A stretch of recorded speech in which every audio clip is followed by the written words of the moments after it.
دلی طور پر اس کو دل کو پاک بھی رکھنا ہے، دل کو مطمئن بھی رکھنا ہے۔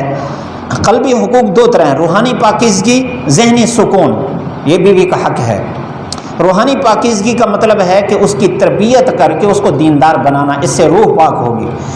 قرآن مجید میں ہے یا ایھا الذین آمنوا قوا انفسکم واہلیکم نارا، کہ خود بھی آگ سے بچو، گھر والوں کو بھی آگ سے بچاؤ۔ دوسری جگہ ہے وَأْمُرْ أَهْلَكَ بِالصَّلَاةِ وَاصْطَبِرْ عَلَيْهَا لَا نَسْأَلُكَ رِزْقًا نَحْنُ نَرْزُقُكَ وَالْعَاقِبَةُ لِلتَّقْوَىٰ، اپنے گھر والوں کو نماز کا حکم کرو اور اس پر صبر کرو اگر ادھر سے کوئی الٹا جواب آتا ہے۔ ہم آپ سے رزق کا سوال نہیں کرتے، رزق ہمارے ذمے ہے، اچھا انجام متقی کے لیے۔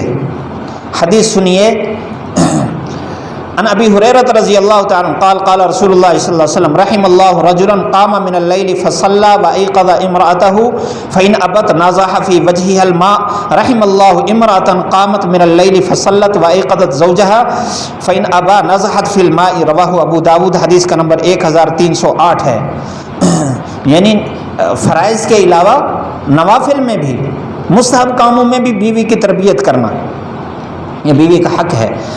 حضرت ابو ہریرہ رضی اللہ تعالیٰ عنہ سے روایت ہے، رسول اللہ صلی اللہ علیہ وسلم نے فرمایا، دعا فرمائی، اللہ تعالیٰ رحم کرے اس آدمی پر جو رات کو تہجد کے لیے کھڑا ہو، پھر اپنے بیوی کو بھی جگائے، اگر وہ نہ جاگے تو اس کے چہرے پر پانی ڈال دے۔ اور اللہ تعالیٰ رحم فرمائے اس عورت پر جو رات کو تہجد کے لیے کھڑی ہو، نماز پڑھے اور اپنے خامد کو جگائے، اگر وہ نہ جاگے تو اس کے چہرے پر پانی ڈالے، یعنی اس کو بھی جگا کے ساتھ کھڑا کرے، تو اللہ کے نبی نے اس کے لیے دعا فرمائی ہے۔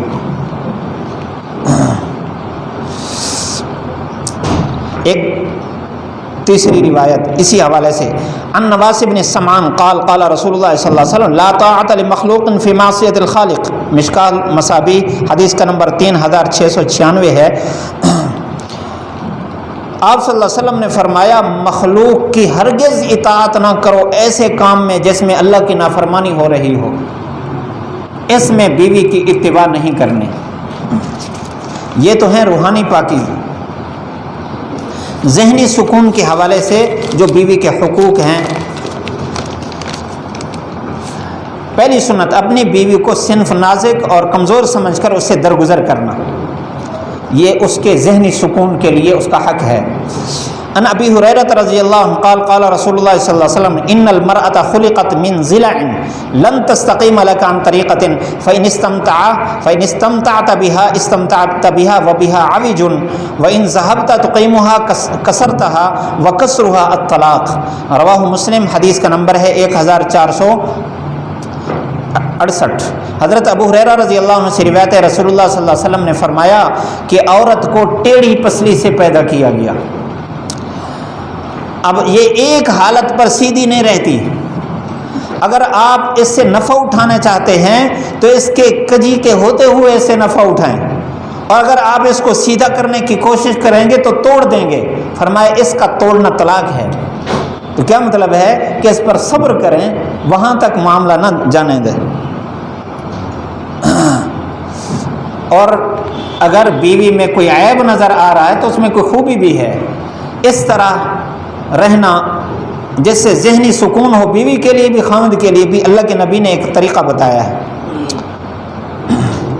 عن ابی ہریرہ رضی اللہ عنہ قال قال رسول اللہ صلی اللہ علیہ وسلم لا يفرق مؤمن مؤمنة ان کرہ منها خلقا رضی منها آخر او قال غیرہ، رواہ مسلم، حدیث کا نمبر 1469۔ آپ صلی اللہ علیہ وسلم نے فرمایا کہ کوئی مرد کسی عورت سے بغض نہ رکھے، اگر اس کی کوئی عادت اس کو ناپسند ہے تو دوسری عادت پسند بھی ہوگی، یعنی اس پر نظر رکھے۔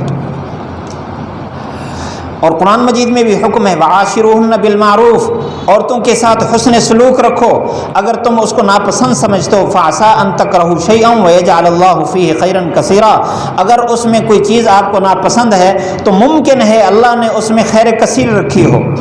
خیر کثیر کا مطلب یہ ہے کہ شاید اللہ تعالیٰ اس سے کوئی اچھائی پیدا فرما دیں، مثلا خدمت کرنے لگ جائے، ہمدردی اس کے اندر ہو، یا نیک صالح اولاد کا ذریعہ بن جائے۔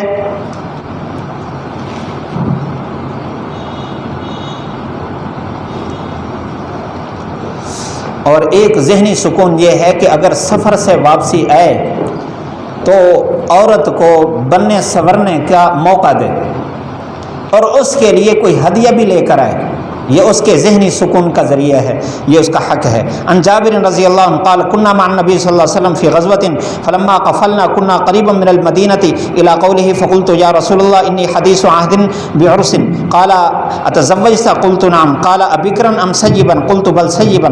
قال فهلا بكرا تلاعبها وتلاعبك؟ قال فلما قدمنا ذهبنا لندخل فقال أمهلوا حتى تدخلوا ليلا أي عشاء لكي تمتشط الشعثة وتستحد المغيبة. رواہ البخاری، حدیث کا نمبر ہے 5246۔ ترجمہ یہ ہے، حضرت جابر رضی اللہ تعالیٰ عنہ فرماتے ہیں کہ ایک غزوہ میں ہم تھے، جب ہم واپس آئے مدینہ کے قریب پہنچے تو ایک لمبی حدیث ہے، آگے فرمایا یا رسول اللہ میری نئی شادی ہوئی ہے۔ آپ نے فرمایا شادی کر لی؟ میں نے کہا جی ہاں۔ آپ نے فرمایا کنواری عورت سے یا کوئی بیوہ پہلے شادی شدہ تھی؟ میں نے کہا نہیں، پہلے سے شادی شدہ تھی، وہاں سے جدائی ہونے کے بعد۔ آپ نے فرمایا کہ آپ نے کنواری لڑکی سے کیوں نہیں شادی کی؟ وہ آپ سے کھیلتی، آپ اس سے کھیلتے۔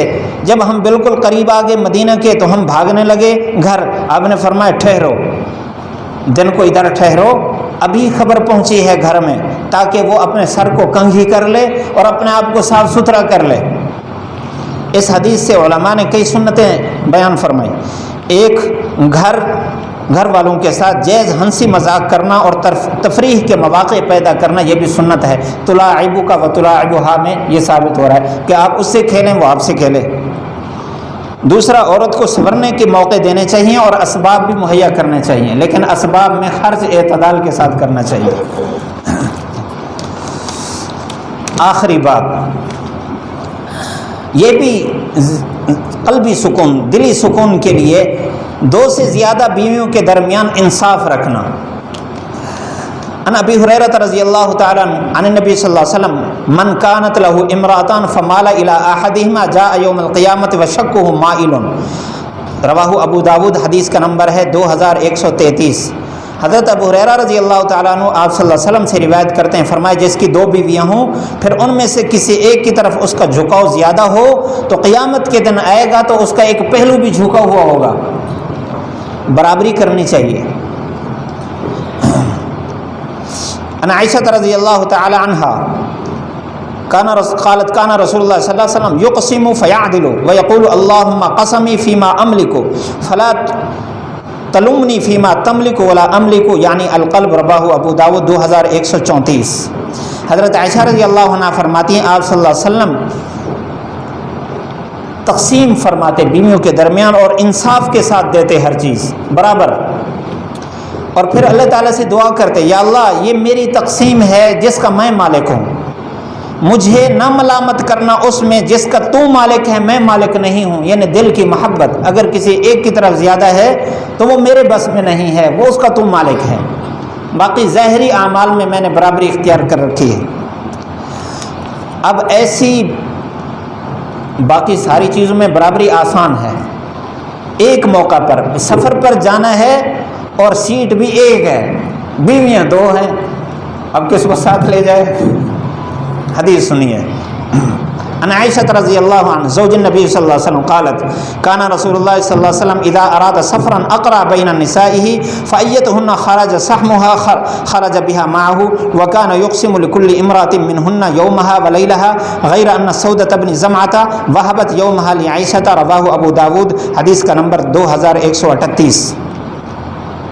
حضرت عائشہ رضی اللہ عنہ فرماتے ہیں حضور صلی اللہ علیہ وسلم جب سفر کا ارادہ فرماتے تو بیویوں کے درمیان قرعہ اندازی فرماتے ہیں، جس کا قرعہ نکل آتا اس کو اپنے ساتھ لے جاتے، اور آپ ہر بیوی کے درمیان ایک دن ایک رات کی تقسیم کر رکھی تھی، ایک دن بھی وہاں رہتے ایک رات بھی، سوائے حضرت سودا بنت زمعہ رضی اللہ عنہ کے کہ انہوں نے اپنا حق حضرت عائشہ رضی اللہ عنہ کو دے دیا تھا تو اس کا حصہ پھر آپ ادھر جاتے تھے۔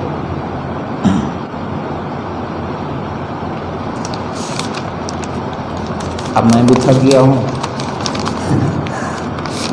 اللہ تعالی ہم سب کو اس پر عمل کرنے کی توفیق عطا فرمائے۔ اگر ہم